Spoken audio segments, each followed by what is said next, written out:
Hello students, अस्सलाम वालेकुम। मैं हूं खालिद हुसैन और आप देख रहे हैं केमिस्ट्री विद खालिद हुसैन। आज जो हमारा टॉपिक है वो है isotopes of hydrogen. Last lecture में हमने complex hydrides and metallic hydrides वो हमने डिस्कस किया था। आज जो हमारा टॉपिक है वो है आइसोटोप्स ऑफ हाइड्रोजन। एक्चुअली इस हाइड्रोजन के आइसोटोप को डिफाइन करने से पहले हम कुछ थारोली आइसोटोप को देखेंगे। आइसोटोप्स एक्चुअली होते क्या हैं, देखें। Isotopes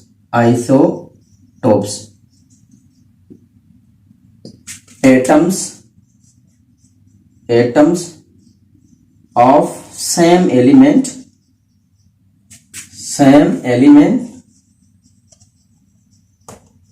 having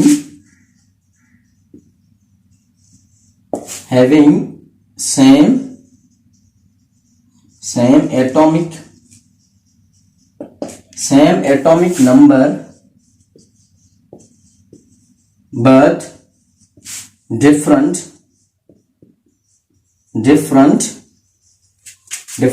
atomic mass।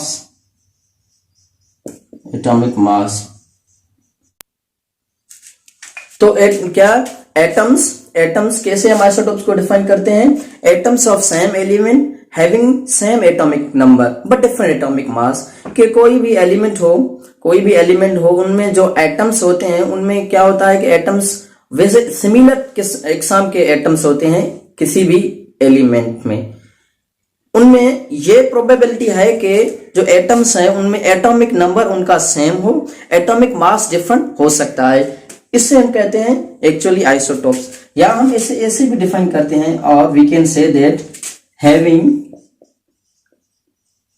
having same number of protons but different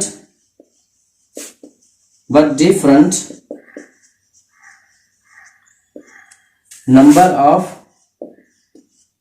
of neutrons।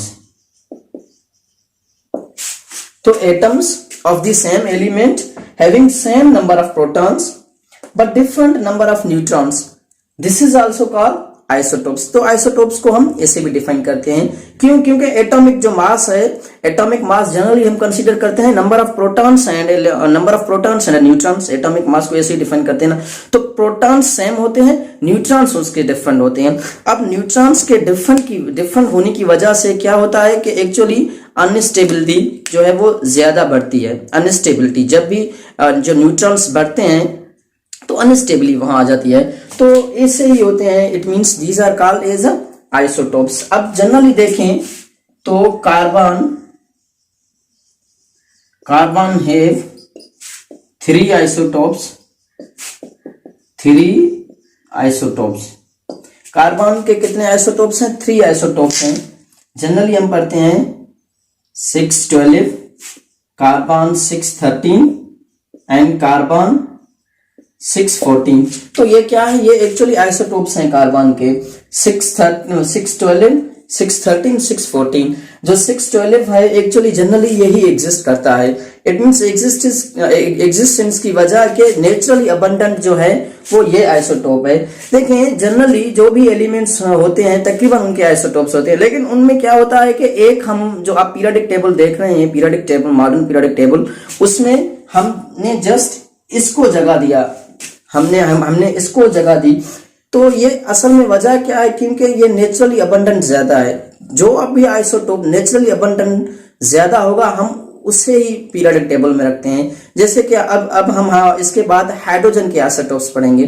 जब हम हाइड्रोजन के आइसोटोप्स पढ़ेंगे तो वहां भी ऐसे ही होगा कि जनरली जो ज्यादा एग्जिस्ट करता है, नेचुरली हमें ज्यादा मिलता है, हम पीरियोडिक टेबल में वो ही जो है आइसोटोप रखते हैं। तो यहां भी जनरली अबंडेंट हमें कार्बन 12 हमें मिलता है, इसलिए हमने इसको जस्ट हाईलाइट किया पीरियोडिक टेबल में।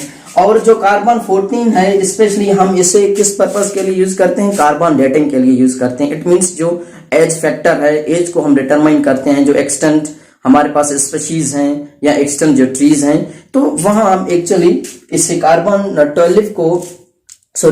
14 को यूज करके डेट मालूम कर सकते हैं। इसके अलावा chlorine have 2 isotopes, 2 isotopes. Chlorine के 2 आइसोटोप्स हैं। कौन कौन से? जनरली हम पढ़ते हैं chlorine 17 and 35, generally 35.5, and chlorine 17 and 37। तो क्लोरीन के कितने आइसोटोप्स हैं? क्लोरीन के 2 आइसोटोप्स हैं। क्लोरीन के कौन कौन से हैं? क्लोरीन 70 इंटू 35.5 एंड 37, और इसके अलावा 10, जिसे हम Sn से रिप्रेजेंट करते हैं। This one is represented by Sn, have highest number of isotopes. About कहते हैं कि पीरियोडिक टेबल में हाईएस्ट नंबर ऑफ आइसोटोप्स किस एलिमेंट के हैं? 10 के। अबाउट 13 आइसोटोप्स होते हैं 10 के। किसी बुक में 15 भी है, लेकिन जनरली हम पढ़ते हैं 13 आइसोटोप्स। तो हाईएस्ट नंबर ऑफ आइसोटोप्स किसके हैं? जनरली हाईएस्ट आइसोटोप्स जो है वो 10 के हैं। तो अब हम हाइड्रोजन के आइसोटोप्स पढ़ेंगे। ये तो जनरली हमने कहा कि आइसोटोप्स ऑफ हाइड्रोजन। अब हम हाइड्रोजन के आइसोटोप्स पढ़ेंगे।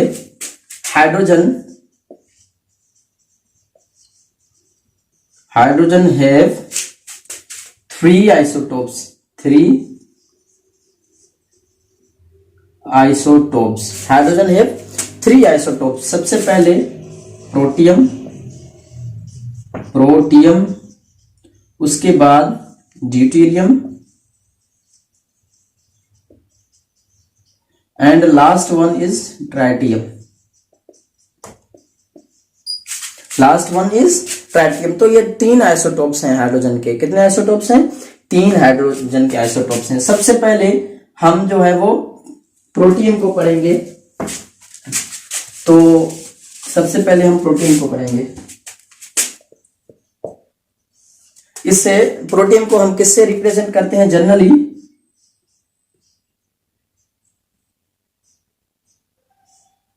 प्रोटीन को हम ऐसे रिप्रेजेंट करते हैं, hydrogen 1 1। It means isotope having 1 atomic number and 1 atomic mass। या हम इसे भी डिफाइन कर सकते हैं, और we can say that isotope of hydrogen having 1 electron and 1 proton. तो प्रोटीन को कैसे हम डिफाइन करते हैं? Normally isotope of hydrogen having 1 atomic number and 1 atomic mass, या हम ऐसे भी लिखते हैं हैविंग 1 इलेक्ट्रॉन एंड 1 प्रोटॉन। तो ये प्रोटियम है। इसे हम ऑर्डिनरी हाइड्रोजन भी कहते हैं, क्योंकि ये नेचुरली अबंडेंट है। तो ये नेचुरली अबंडेंट है, और आपको पीरियोडिक टेबल में हाइड्रोजन का ये आइसोटोप ही मिला हुआ है, दिया गया है। अब देखें, फॉर सपोज ये मेरे पास this one is my nucleus, तो यहाँ एक प्रोटॉन है इसमें और एक इलेक्ट्रॉन है। तो यहाँ इस आइसोटोप में प्रोटियम में कोई भी न्यूट्रॉन नहीं है। Isotope of hydrogen having no neutron is actually protium ही है जिसमें कोई भी प्रोटॉन और न्यूट्रॉन नहीं है। अब इसके बाद ये चीज भी आप समझ लें, नेचुरली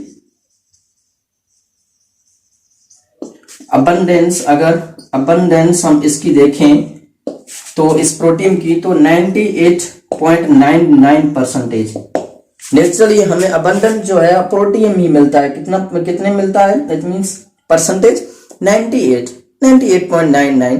तो this is so large.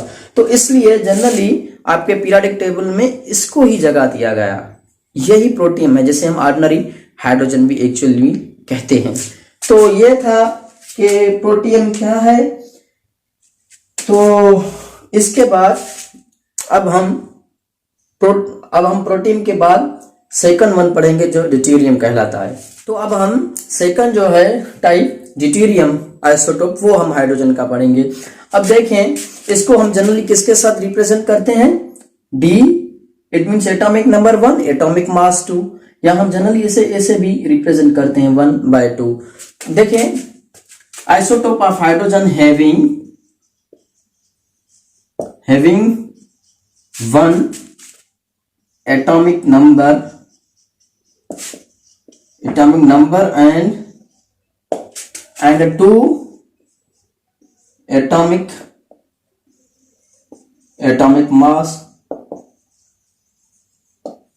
mass। तो इसको कैसे डिफाइन करते हैं, isotope of hydrogen having 1 atomic number, atomic number same ही होगा, हम पहले भी पढ़ के आए हैं, एंड 2 एटॉमिक मास। तो एटॉमिक मास इसका 2 है, देखिए हमने ऊपर भी लिखा 2, तो इट मीन्स एटॉमिक मास 2 है। अब इनमें इसमें क्या होता है, फॉर सपोज ये यहाँ प्रोटॉन भी है इसके न्यूक्लियस में और न्यूट्रॉन भी है, और यहाँ इनके आउटर मोस्ट शेल में एक ही इलेक्ट्रॉन है। It means atomic number 1 and mass number 2, proton and neutron. It means it has electrons कितने हैं, 1 है इसमें, प्रोटॉन्स कितने हैं, इसमें 1 ही है, और अगर न्यूट्रॉन्स की बात करें तो वो भी इसमें 1 है। इस आइसोटोप में एक न्यूट्रॉन भी है। और इसके अलावा जनरली हम इस ड्यूटेरियम को जनरली हम कहते हैं heavy hydrogen, it means heavy isotope. अब इसे हैवी क्यों कहते हैं, देखिए इसके बाद हम एक और पढ़ेंगे ट्राइटियम, उसका एटॉमिक नंबर 3 है, उसमें 2 प्रोटॉन्स हैं, 2 न्यूट्रॉन्स होते हैं उसमें, लेकिन फिर भी हम इसे क्यों कहते हैं heavy hydrogen, this is question, हम इसे क्यों कहते हैं। देखें इसका सिंपल जो है वो जवाब यही है। देखें जो इसके बाद में हम पढ़ेंगे ट्राइटियम, वो एक्चुअली क्या है, वो हमारा जो है वो जो है इसे कहते हैं कि रेडियो एक्टिव आइसोटोप है। अब रेडियो एक्टिव आइसोटोप है तो जनरली इसकी एग्जिस्टेंस बहुत कम है, ट्रेसेस क्वांटिटी में हमें मिलता है। तो अगर ट्राइटियम से हम कंपेयर करें तो ये हमें और ज्यादा अबंडेंट है ट्राइटियम से अगर कंपेयर करें, तो इसलिए इनको टर्म दिया गया है हैवी हाइड्रोजन। क्यों, क्योंकि फर्स्ट में हमने जो है कंपेयर किया था, इट मीन फर्स्ट हमने जो प्रोटियम पढ़ा तो उसमें कोई न्यूट्रॉन था ही नहीं ना। तो इसकी अगर हम बात करें तो यहाँ क्या होता है कि एक न्यूट्रॉन भी है तो उससे हैवी है।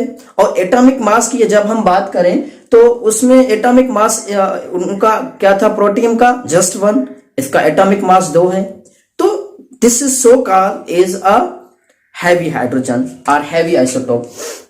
तो ये था इनका रीजन। तो अब हम इनके कुछ यूजेस पढ़ेंगे। तो अब हम यूजेस पढ़ेंगे जो सेकंड आइसोटोप है ड्यूटेरियम, उसके यूजेस पढ़ेंगे। First number, high speed nuclear of deuterium is used for the bombarding atoms in nuclear transformation and artificial radio activity. ये जो आर्टिफिशियल रेडियो एक्टिविटी है या हम न्यूक्लियर की ट्रांसफॉर्मेशन करना चाहते हैं, इट मीन्स जो न्यूक्लियर रिएक्शंस होते हैं वहां इसके न्यूक्लियर को यूज किया जाता है बम्बार्डिंग के थ्रू। इट मीन्स जब आर्टिफिशियल न्यूक्लियर आप करने जा रहे हैं तो इसको भी ड्यूटेरियम को भी यहाँ एज अ बम्बार्डिंग जो है मटेरियल यूज किया जाता है। इसके अलावा use as a tracer in chemical and biological research. Chemical या बायोलॉजिकल जब रिसर्च होता है तो वहां एज अ ट्रेसर के एलिमेंट के तौर पर इसे यूज किया जाता है, ताकि जो रिएक्शन का मैकेनिज्म है वो कैसे जो है वो प्रोग्रेस कर रहा है उसको डिटेक्ट करने के लिए भी इसे यूज किया जाता है। और इसके अलावा इन्वॉल्व इन हैवी वाटर जो कि फेमस है D2O, तो उसमें भी ये ड्यूटेरियम जो है इसको यूज किया जाता है। इट मीन्स उसमें भी ये डी जो है वो इन्वॉल्व है, ड्यूटेरियम जिसे हम कहते हैं। तो ये थे कुछ जो है वो सिंपल जो यूजेस थे वो ड्यूटेरियम के ये थे। अब हम ट्राइटियम को जो है वो फर्दर स्टडी करेंगे। तो अब हम ट्राइटियम को डिस्कस करेंगे। ट्राइटियम जिसे H13 से रिप्रेजेंट करते हैं, इट मीन्स एटॉमिक नंबर इसका 1 ही है और एटॉमिक मास जो है वो 3 है। अब इसमें देखें isotope of hydrogen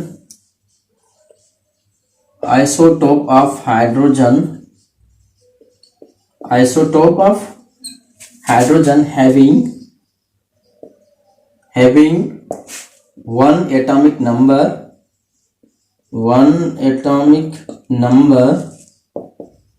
and 3 atomic mass, 3 atomic mass, 3 atomic mass. तो ट्राइटियम को कैसे डिफाइन करते हैं? It means isotope of hydrogen. Tritium क्या है? हैविंग 1 एटॉमिक नंबर सेम ही है आइसोटोप्स में, और एटॉमिक मास जो है इनका, इसका कितना है? It means 3 atomic mass. हम इसे ऐसे ही रिप्रेजेंट करते हैं जनरली। और इसके अलावा या हम ऐसे भी कह सकते हैं इसे, जिसमें हम अगर रिप्रेजेंट करना चाहें तो हम ऐसे जनरली रिप्रेजेंट करते हैं। अगर ये मेरा न्यूक्लियस है, दिस इज माय न्यूक्लियस, तो यहाँ एक प्रोटॉन और इसमें जो है वो प्लस 2 जो है वो न्यूट्रॉन्स है, 2 न्यूट्रॉन्स है, और इलेक्ट्रॉन एक ही है, एक proton 2 neutron, total atomic mass 3। तो मैं यहाँ ऐसे लिख सकता हूं प्रोटॉन्स 1, इलेक्ट्रॉन्स 1, और जो न्यूट्रॉन्स है वो कितने हैं इसमें? न्यूट्रॉन्स 2 इसमें न्यूट्रॉन्स है। तो हम जनरली कहते हैं प्रोटॉन प्लस न्यूट्रॉन, जनरली हम इसे टर्म देते हैं न्यूक्लियंस। लेकिन अगर हम मास की बात करें तो एटॉमिक मास 1 + 2 = 3। तो एटॉमिक मास इसका क्या है? 3 है।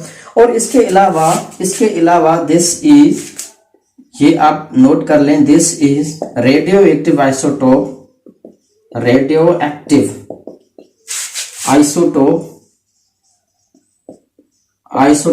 Of hydrogen. तो ये एमसीक्यूज में आ सकता है कि रेडियो एक्टिव आइसोटोप जो है वो हाइड्रोजन का कौन सा है? तो आपने डेफिनेटली ट्राइटियम को ही टिक करना है। It means tritium is a radio active isotope of the hydrogen. अगर हम हाफ लाइफ की बात करें, हाफ लाइफ क्या है? It means half time, it means time required to decay half of the original substance. अगर हम हाफ लाइफ की हम इससे बात करें, ट्राइटियम के हाफ लाइफ की बात करें, ट्राइटियम हाफ लाइफ की बात करें तो वो 12 बुक्स में 12.2 भी है, 12.4 भी है, और कहीं कहीं 12.5 भी है years। तो these are actually half life, this is half life of the tritium. तो ट्राइटियम का हाफ लाइफ कितना है? 12.2 और 12.4, 12.5, इसमें से कोई भी हो सकता है। डिफरेंट बुक्स में डिफरेंट वैल्यूज हैं। तो हाफ लाइफ ट्राइटियम का ये है। तो tritium is what? Actually isotope. Tritium is isotope of the hydrogen which is radio active. और इसके अलावा एटॉमिक नंबर 1, एटॉमिक मास इसका क्या है? 3 ही है। हैवी इससे होनी चाहिए, this is heavy actually then that of deuterium, लेकिन ड्यूटेरियम को हम हैवी कहते हैं। क्यों? रीजन मैंने पहले ही आपको बताया था कि this is radio active isotope. How just हमें ट्रेसेस क्वांटिटी में मिलता है, इट मींस बहुत कम है, इस एग्जिस्टेंस इज सो लो। तो इसलिए हम इसे कंसीडर नहीं करते। इट मींस हम उसे जो ड्यूटेरियम है उससे हम कहते हैं हैवी हाइड्रोजन।